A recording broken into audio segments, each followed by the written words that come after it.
WhatsApp guys, welcome to our YouTube channel and our new vlog. तो भाई आज मैं आपको लाया हूँ एक इंटरेस्टिंग वीडियो पीसीसी के बारे में, क्योंकि बहुत सारे लोगों ने पूछा था कि पीसीसी के साथ प्रॉब्लम होती है, स्पेशली अगर आपका पीसीसी एक्सपायर कर जाए या फिर यहाँ आने के बाद पीसीसी में कोई प्रॉब्लम हो या आपका पीसीसी गलत बन गया, what ever be the case, अगर आपको पीसीसी दोबारा जनरेट करना पड़े लातविया आने के बाद, तो व्हाट इज़ द प्रोसेस। तो स्टार्ट करते हैं ये व्लॉग और लेट्स स्टार्ट द व्लॉग।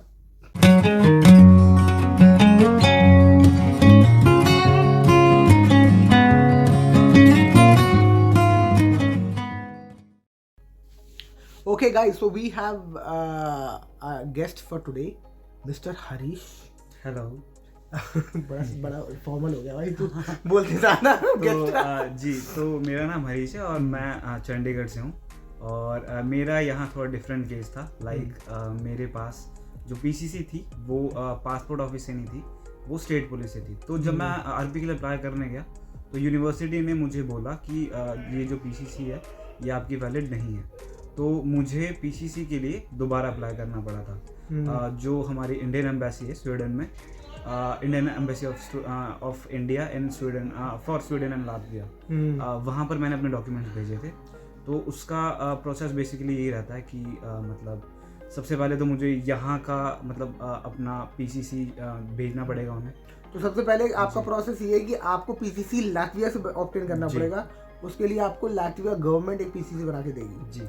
उसके लिए क्या करना है आपको? उसके लिए एक वेबसाइट है बेसिकली, तो वो डिस्क्रिप्शन में अटैच कर देंगे लिंक। और उस वेबसाइट से मतलब पीसीसी के लिए मैंने आपको एक फॉर्म मिलता है जी। आपको फॉर्म भरना है, उसकी फोटोकॉपी निकालनी है, साइन करना है, साथ में कुछ डॉक्यूमेंट्स लगाने हैं आपके। जी, डॉक्यूमेंट मतलब पासपोर्ट, वीज़ा और वो क्या बोलते हैं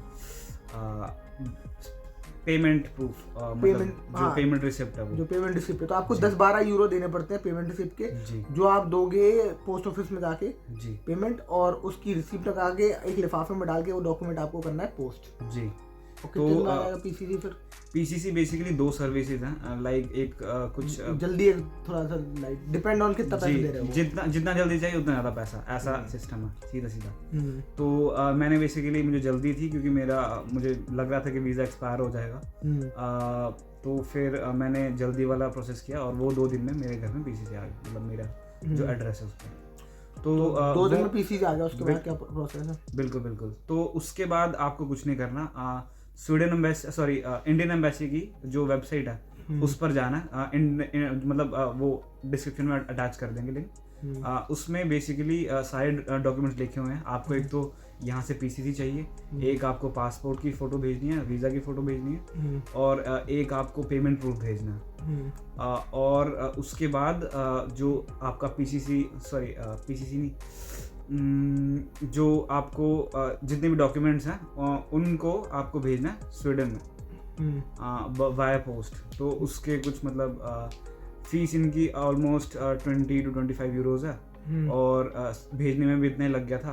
और एक मतलब स्पेशल फीचर रहता है कि उसमें टिकट्स मतलब इंक्लूड करने वाला कुछ सिस्टम, टिकट देना पड़ता है जिससे कि वो उसी टिकट को यूज करके आपको वापस भेज दें जी। तो ये चीज़ मतलब मैंडेटरी है, अदरवाइज वो अपनी तरफ से कोई चार्ज बेयर नहीं करेंगे और ना ही उनकी फीस में इंक्लूडेड होता है। तो ये सब चीज़ें मतलब देखने तो आपको पोस्टल चार्जेस के जो टिकट लगेंगे वो आपको खुद देने पड़ेंगे जी, उनको, साथ में भेजने पड़ेंगे, और एनवेलप भी भेजना पड़ेगा और उसमें एड्रेस लिखा हुआ। तो मतलब करीब 15 से 20 दिन में आपके पास पीसीसी आ जाएगा, जो भी मतलब आपका रहेगा। और बस यही प्रोसेस है, और तो कुछ कॉम्प्लिकेटेड है नहीं।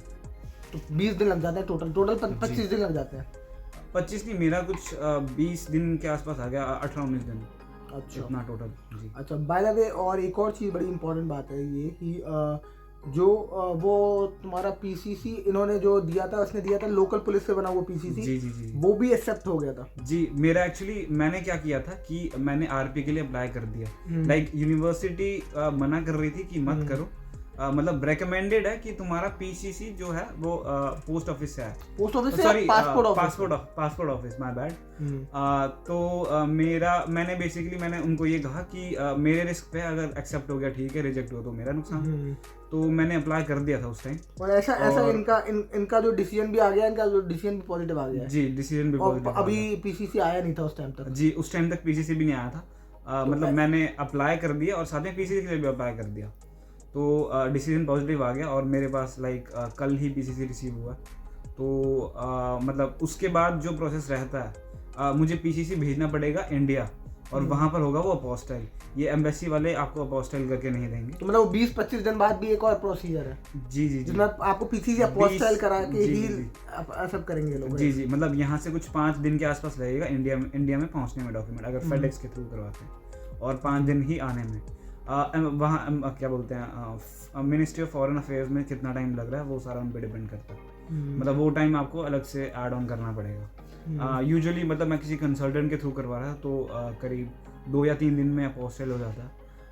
और उसके बाद मतलब आपको फिर से दोबारा आरपी के लिए अप्लाई करना पड़ेगा। दोबारा नहीं, मतलब उसके बाद आप आरपी के लिए अप्लाई कर सकते हैं। इसका पॉलिटिकल डिसीजन आ गया है ऑलरेडी, तो तुम्हें तो पीसीसी सबमिट करने की जब जरूरत ही नहीं है, राइट? तो तुम आप अपोस्टाइल नहीं कराओगे? बिल्कुल बिल्कुल बिल्कुल कराओगे, नहीं कराओगे? वही, बट इन केस अगर ऐसा होता है तो आपको इंडिया जाएगा वो और दोबारा अपोस्टाइल होके आएगा, तो उसके बाद आप उसमें भी 20 दिन 25 दिन लग जाएंगे। बिल्कुल बिल्कुल 20 दिन आराम से। तो 20 दिन आपका अपोस्टाइल उसमें हो जाएगा। तो आपके समझो अगर आप यहाँ आ गए आपके पास पीसीसी नहीं है तो 40 दिन का ये प्रोसीजर है अगर नया पीसीसी आपको ऑब्टेन कराना है। और विद इन 1 वीक आप अपने जितने भी डॉक्यूमेंट्स हैं वो सब सॉर्ट करके, मतलब एक तरह से किसी से रिव्यू ले लो यूनिवर्सिटी में, जो इमिग्रेशन इंटरनेशनल स्टूडेंट डिपार्टमेंट होता है उनसे, और वो आपको बता देंगे कि आपको कौन से डॉक्यूमेंट में करेक्शन चाहिए। तो ये फर्स्ट वीक में कर लो। अदरवाइज अगर लाइक मैंने फर्स्ट 3 और 4 डेज में ये सारा कुछ मतलब पूछ लिया था उनसे, पता चल जाए तो इससे कोई मिसिंग डॉक्यूमेंट है तो फटाफट। अगर आपका वीजा हुआ एक्सपायर और उसके बाद आप ये सब, उसके बाद आपके डॉक्यूमेंट्स आ रहे हैं, तो एक दिन का मतलब करीब 100 यूरोस के आसपास चार्ज। 100 यूरो 25 यूरो कुछ ऐसे है। मतलब मेरा एक फ्रेंड था, उसको 100 यूरो पड़ा था चार्ज, क्योंकि उसने इन्फॉर्म भी नहीं किया था। लाइक एक है, अगर इन्फॉर्म कर दो तो शायद 25 यूरो है, मुझे मतलब एग्जैक्ट अमाउंट नहीं पता उसका। लेकिन अगर इन्फॉर्म ना करो और कुछ ज़्यादा टाइम हो जाए तो एक दिन का 100 यूरोस के हिसाब से होता है, और जब तक डिसीजन नहीं आता आपका पॉजिटिव।